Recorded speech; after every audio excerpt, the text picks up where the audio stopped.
एक समय की बात है, एक राज्य में एक प्रतापी राजा राज करता था। एक दिन उसके दरबार में एक विदेशी आगंतुक आया और उसने राजा को एक सुंदर पत्थर उपहार स्वरूप प्रदान किया।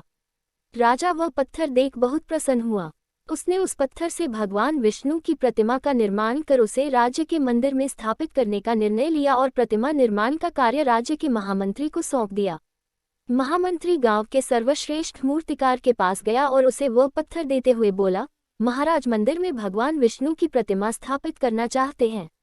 7 दिवस के भीतर इस पत्थर से भगवान विष्णु की प्रतिमा तैयार कर राजमहल पहुंचा देना। इसके लिए तुम्हें 50 स्वर्ण मुद्राएं दी जाएंगी। 50 स्वर्ण मुद्राओं की बात सुनकर मूर्तिकार खुश हो गया और महामंत्री के जाने के उपरांत प्रतिमा का निर्माण कार्य प्रारंभ करने के उद्देश्य से अपने औजार निकाल लिए। अपने औजारों में से उसने एक हथौड़ा लिया और पत्थर तोड़ने के लिए उस पर हथौड़े से वार करने लगा, किंतु पत्थर जस का तस रहा। मूर्तिकार ने हथौड़े के कई वार पत्थर पर किए, किंतु पत्थर नहीं टूटा। 50 बार प्रयास करने के उपरांत मूर्तिकार ने अंतिम बार प्रयास करने के उद्देश्य से हथौड़ा उठाया, किंतु यह सोचकर हथौड़े पर प्रहार करने के पूर्व ही उसने हाथ खींच लिया कि जब 50 बार वार करने से पत्थर नहीं टूटा तो अब क्या टूटेगा। वह पत्थर लेकर वापस महामंत्री के पास गया और उससे यह कह वापस कर आया कि इस पत्थर को तोड़ना नामुमकिन है, इसलिए इसे भगवान विष्णु की प्रतिमा नहीं बन सकती।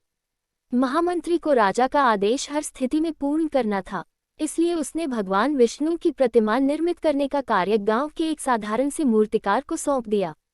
पत्थर लेकर मूर्तिकार ने महामंत्री के सामने ही उस पर हथौड़े से प्रहार किया और वह पत्थर एक बार में ही टूट गया। पत्थर टूटने के बाद मूर्तिकार प्रतिमा बनाने में जुट गया। इधर महामंत्री सोचने लगा कि काश पहले मूर्तिकार ने एक अंतिम प्रयास और किया होता तो सफल हो गया होता और 50 स्वर्ण मुद्राओं का हकदार बनता। सीख मित्रों, हम भी अपने जीवन में ऐसी परिस्थितियों से दो चार होते रहते हैं। कई बार किसी कार्य को करने के पूर्व या किसी समस्या के सामने आने पर उसका निराकरण करने के पूर्व ही हमारा आत्मविश्वास डगमगा जाता है और हम प्रयास किए बिना ही हार मान लेते हैं। कई बार हम 1-2 प्रयास में असफलता मिलने पर आगे प्रयास करना छोड़ देते हैं, जबकि हो सकता है कि कुछ प्रयास और करने पर कार्य पूर्ण हो जाता या समस्या का समाधान हो जाता। यदि जीवन में सफलता प्राप्त करनी है तो बार बार असफल होने पर भी तब तक प्रयास करना नहीं छोड़ना चाहिए जब तक सफलता नहीं मिल जाती। क्या पता जिस प्रयास को करने के पूर्व हम हाथ खींच ले वही हमारा अंतिम प्रयास हो और उसमें हमें कामयाबी प्राप्त हो जाए।